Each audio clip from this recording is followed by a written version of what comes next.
Bienvenidos a este nuevo episodio del podcast Aventuras de unos doctorantes. En este podcast estaremos hablando acerca de la vida como estudiantes de doctorado y cómo hemos balanceado el trabajo con el estudio. Además, cada uno está explicando sus trabajos de tesis, por lo que el día de hoy vamos a hablar con la doctora Ixiu del Carmen Cabrales. Ella es neuróloga pediatra, que nos va a explicar algo acerca de su tesis, y tenemos a la odontóloga Adriana Marcela González con máster en ortodoncia, que le hará las preguntas. Así que pasamos. Te doy la palabra, Adriana. Gracias, Isa. Buenas noches. A mí me gustaría preguntarte, Ixiu, sobre todo en tu rol de investigación que has llevado hasta ahorita, ¿cómo has enfocado tu tema de tesis o cómo lo has estado involucrando en tu área de trabajo? La línea de investigación sobre el trastorno del espectro autista ha incrementado mucho tanto en la consulta privada es una causa de consulta bastante frecuente. La prevalencia y la incidencia han aumentado de manera exponencial y aún no sabemos el por qué. Entonces, esta patología o estos tipos de niños los vemos muy frecuente y pues me interesa mucho investigarlo, dado que es una entidad que se sabe mucho, pero a la vez no se sabe nada. Se conoce que es multifactorial y como tal no existe un tratamiento específico, sino que damos tratamientos para disminuir algunos de los síntomas de los niños, pero hemos visto que ha impactado de manera significativa en la calidad de vida de las familias y de los pacientes, y pues por lo tanto es una línea de investigación que me apasiona mucho. Muy bien. ¿Tú consideras que los niños con autismo en ocasiones no logran sus familiares a detectar su situación o sus limitaciones, o incluso a no darse cuenta que tienen no sé si llamarle padecimiento, o que se den cuenta que en ocasiones lo padecen y no lo ven? ¿Sí es algo común? Sí, de hecho la edad de diagnóstico se dice que es entre los 2 años y de ahí hasta la adolescencia. Hay algunos personas con rasgos de autismo que se diagnostican hasta la edad adulta, pero ahorita hay mucha negación porque resulta que se cruzó la pandemia. Y entonces, como una de las características de los niños con autismo es que tienen dificultades en el habla, en la socialización, y algunas cuestiones que son repetitivas y muy inflexibles a muchos cambios, a las familias muchas veces cuando se interroga si sus niños tienen alguna de estas características, se da mucho por decir que fueron niños pandemia, ¿no? Y estamos hablando que ya la pandemia fue hace más de 2 años. Y esto ha hecho que se retrase bastante el diagnóstico en estos niños, dado que existe la negación y bueno, todo se podría justificar por la pandemia. Sin embargo, se sabe que si bien es un factor que influyó en algunas características, realmente coincidió este crecimiento con los diagnósticos de niños con TEA. Entonces, pues nos es muy difícil el proceso de aceptación de los papás para llegar a un diagnóstico temprano, pero cada vez hay más información al respecto, tanto en redes sociales y entre redes de los mismos papás. Entonces, pues nos falta mucho sensibilizarlos para poder hacer una intervención más temprana. Muy bien. ¿Y tú consideras que los niños en un programa normal de colegio sufren cuando tienen este padecimiento y los papás no lo pueden aceptar? Y considerando estos niños de etapas escolares, además de no poderlos aceptar, ¿qué tanto o qué edades son las que les afectar normalmente?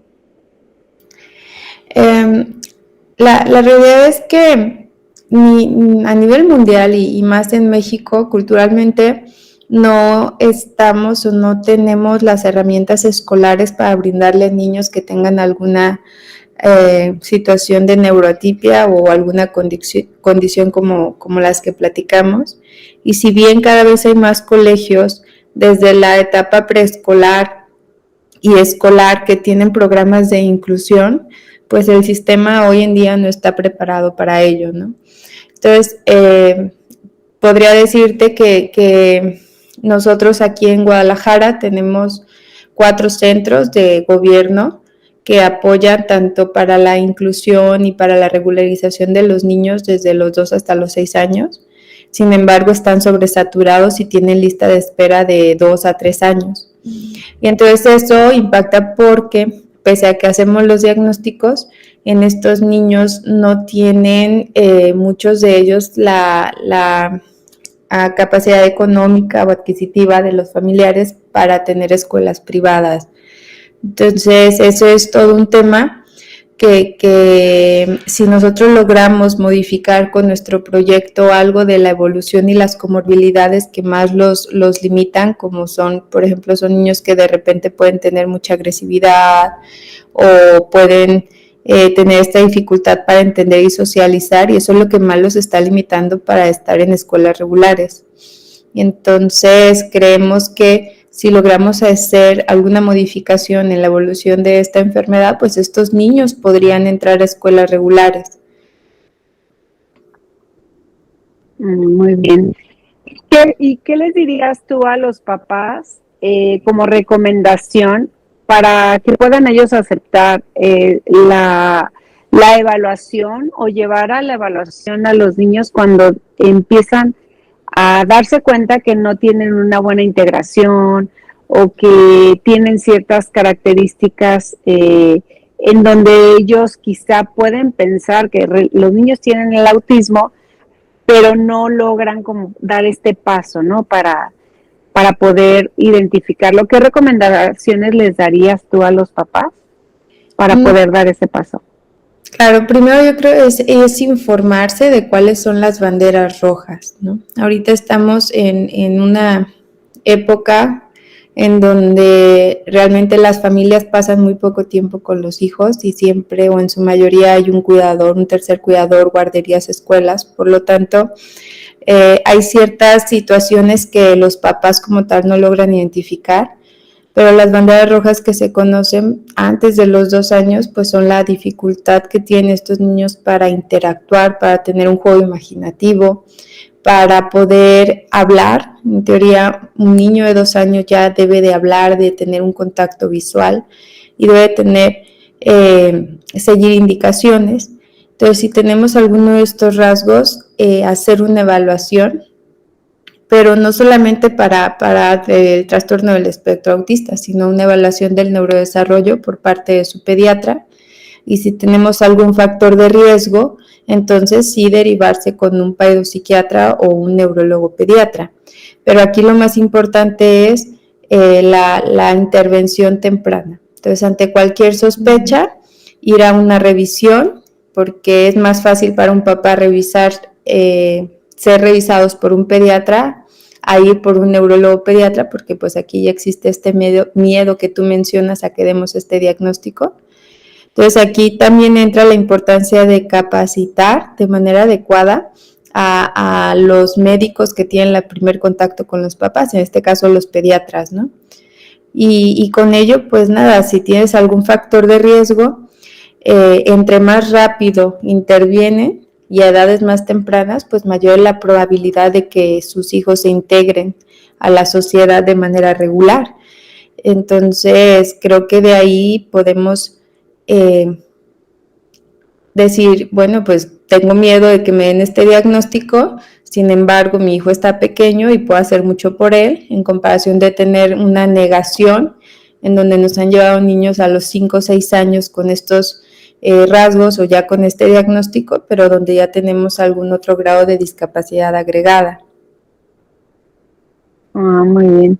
Y, por ejemplo, en tu investigación, ¿crees que ha abonado muchísimo a la parte de tu consulta en cuestión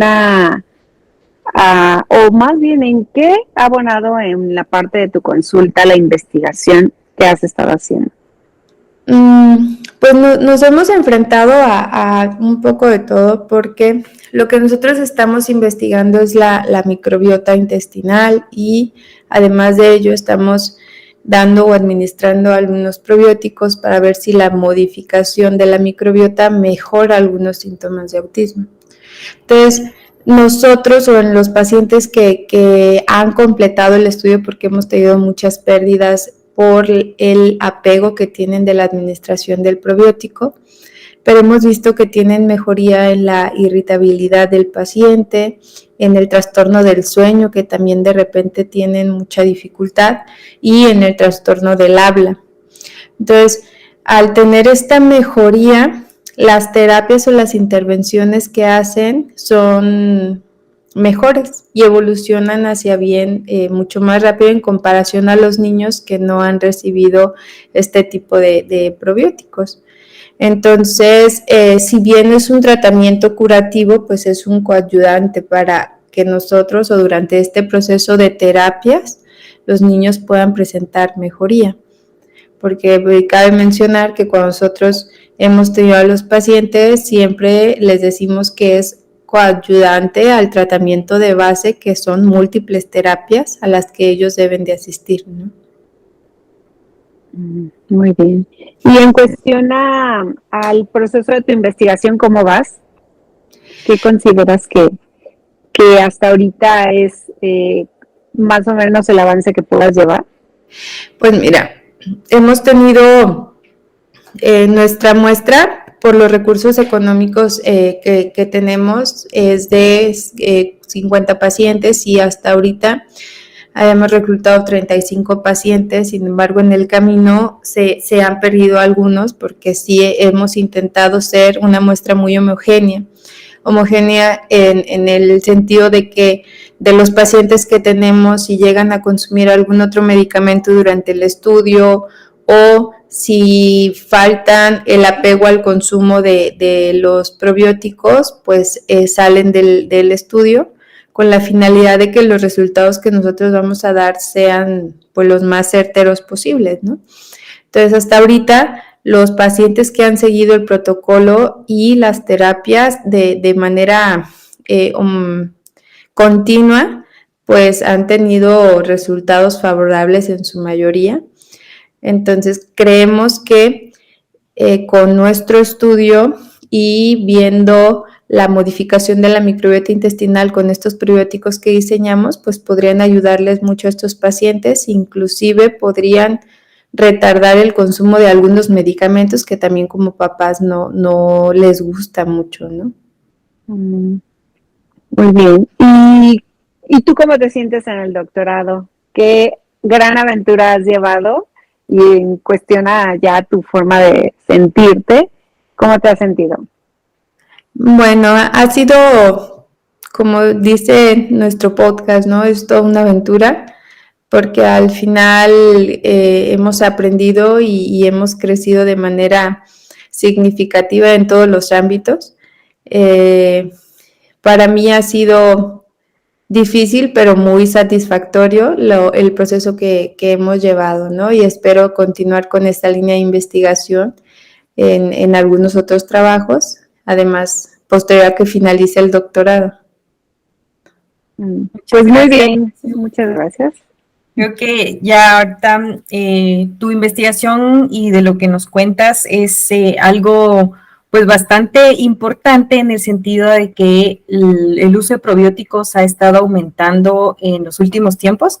Entonces, que este uso de pues no un medicamento, un suplemento que se puede conseguir o que lo tengamos a la mano, pueda ayudar a estos pacientes. Creo que lo hace una investigación bastante interesante.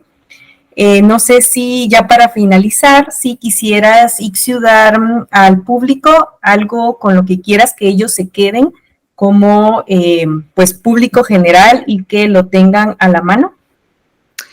Sí, como ha incrementado de manera importante la presencia en México de los niños con TEA, que estén muy al pendiente del desarrollo de sus hijos, que tengan una prevención y un seguimiento adecuado por los pediatras para poder hacer una intervención temprana y detección de todos estos padecimientos, y que si sus hijos los llegasen a tener, pues sepan que primero pues no están solos en cuanto a una red de médicos y una red de profesionales que cada vez están empapándose más en el tema, y pues creo que con eso me gustaría que se quedaran.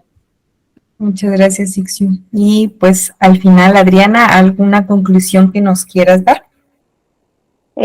Bueno, pues me parece un tema muy interesante y como menciona Ixiu, creo que en conocimiento y una profundización en este tema por parte de ella, pues es muy bueno y muy bueno para la sociedad, porque son temas importantes y más cuando estamos relacionados con el área de niños, ¿verdad? Sobre todo por eso. Pues muchas gracias, Ixiu. Muchas gracias a las dos. Y con esto concluimos este tercer episodio de Aventuras de unos doctorantes. Muchas gracias a todos los que se pudieron unir el día de hoy y nos vemos a la próxima. Gracias.